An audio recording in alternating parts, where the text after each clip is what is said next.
నమస్తే, welcome to NSTV news. నేను అనుష. ముందుగా హెడ్లైన్స్ చూద్దాం. సమతా ఫౌండేషన్ ని ప్రారంభించిన శ్రీ నారాయణరావు పటేల్ ఈ రోజు నర్సాపూర్ జీ మండలంలో నూతనంగా ప్రారంభించిన సమతా ఫౌండేషన్ తెలంగాణ ఓపెనింగ్ కి ముఖ్య అతిథిగా పాల్గొన్న ముధోల్ నియోజకవర్గ కాంగ్రెస్ పార్టీ ఇన్ఛార్జ్ మాజీ శాసనసభ్యులు బోస్లే నారాయణరావు పటేల్, వారితో పాటు ఈ కార్యక్రమంలో బ్లాక్ కాంగ్రెస్ పార్టీ అధ్యక్షుడు శంకర్ చంద్రే మరియు బ్లాక్ కాంగ్రెస్ కమిటీ అధ్యక్షుడు మోత్యం రెడ్డి, మాజీ ఎంపీపీ భోజారాం పటేల్, మాజీ ఎంపీపీ చంద్రకాంత్ మరియు జాడే శ్రీనివాస్ తదితరులు పాల్గొన్నారు.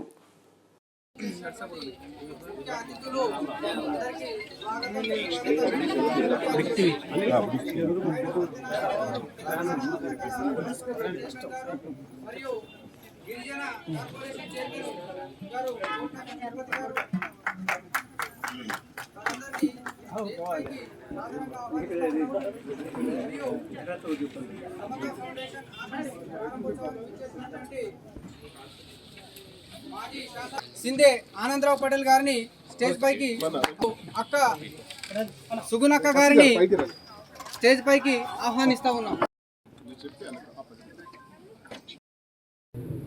సమతా ఫౌండేషన్ స్థాపన దినోత్సవ సందర్భంగా ఈరోజు సమతా సుదర్శన్ గారు గత ఎన్నికల్లో కూడా కాంగ్రెస్ పార్టీ తరఫు నుంచి మా నియోజకవర్గంలో నాతో పాటు పర్యటించడం జరిగింది. మట్టి విక్రమ గారు కూడా 2-3 సందర్భంలో నాకు ఫోన్ చేసి చెప్పారు. బీఎస్పీ నుంచి మన పార్టీలో జాయిన్ అయ్యారు. రాబోయే రోజుల్లో మన పార్టీ అధికారంలో వస్తుంది. తప్పకుండా ఏదైనా ప్రభుత్వ పరంగా పార్టీ పదవుల్లో ఆయనకు సముచిత స్థానం కల్పించాలా అన్నది చెప్పడం జరిగింది. మీ పైన మట్టి విక్రమార్క గారి ప్రత్యేక దృష్టి ఉంది. ఈ ఫౌండేషన్ సమతా ఫౌండేషన్ ఒక మంచి ఉద్దేశంతో సామాన్య ప్రజలకు, పేద ప్రజలకు, లేని వాళ్ళకు అండగా అన్న నేను తోడున్నా అనే విధంగా మా ప్రాంతంలో అనుకోండి, గతంలో ఉమ్మడి రాష్ట్రంలో అనుకోండి, ఉమ్మడి జిల్లాలు అనుకోండి చేస్తున్నారు ఈ మంచి కార్యక్రమం. మరి నా ఒక సూచన, సలహా, మనం ఏం ఆశించి చేయకూడదు. రేపు ఈ కార్యక్రమం ఎప్పుడు కూడా మనం ఇలానే కొనసాగితే ఒకసారి లేకుంటే ఇంకొకసారి అవకాశం మంచిగా ఉంటుంది. తప్పకుండా రాంది ఏం లేదు. మనం ఏ ఫీల్డ్లో ఉన్నా రైతు వ్యవసాయం చేస్తాడు, ఒక సంవత్సరం ఒక పంట పడుతుంది, ఒక పంట పండదు, మళ్ళీ రెండో పంటకైనా ట్రై చేస్తారు ఇంట్లో కూర్చో. రాజకీయం కూడా అంతే ఉంటుంది. మనం సేవ ఆశించకుండా చేస్తే దాని మంచి ప్రతిఫలం ఉంటుంది. దాంతోపాటు మీ పిల్లలకు, మీ కుటుంబాలకు కూడా మీరు చేసే సేవ వ్యర్థం పోతుంది.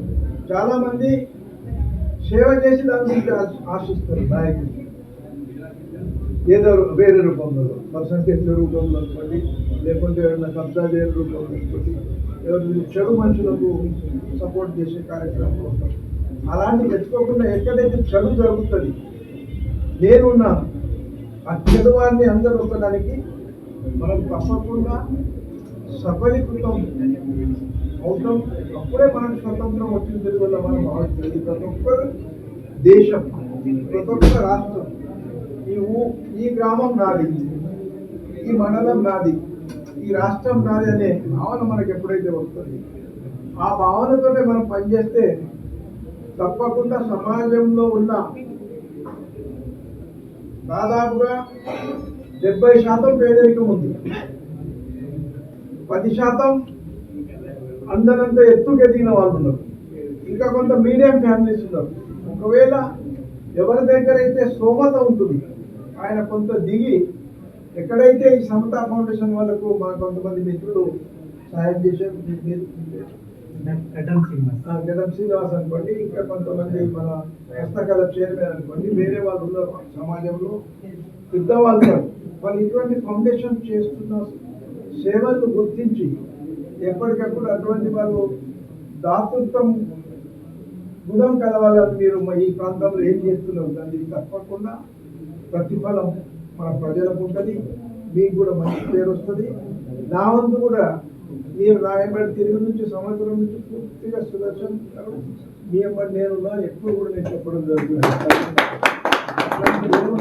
మీరు ఎదుగుదలకు మేము తప్పకుండా ప్రయత్నం చేస్తాం. మీరు ఇది ఈ కార్యక్రమం ఎప్పుడు కూడా ఇదే మాదిరిగా ఈ ప్రాంత ప్రజలకు ఎక్కువ దృష్టి పెడుతూ, మన జిల్లా ప్రజలకు ముందు దృష్టి పెడుతూ, ముందు మనం గ్రామం, తర్వాత మండలం, తర్వాత తాలూకా, తర్వాత మన జిల్లా, దాని తర్వాత వేరే సంగతులు చూసుకోవాలని మీ ఎమ్మడి మేము ఎప్పుడూ మనస్ఫూర్తిగా ఆశీస్సులు అందిస్తూ, మీరు తోడ్పాటు ఎదురుగా మా వంతు సహాయ సహకారం నేను ఎప్పుడు అందిస్తాను మీకు తెలుపుతూ సెలవు తీసుకుంటాను.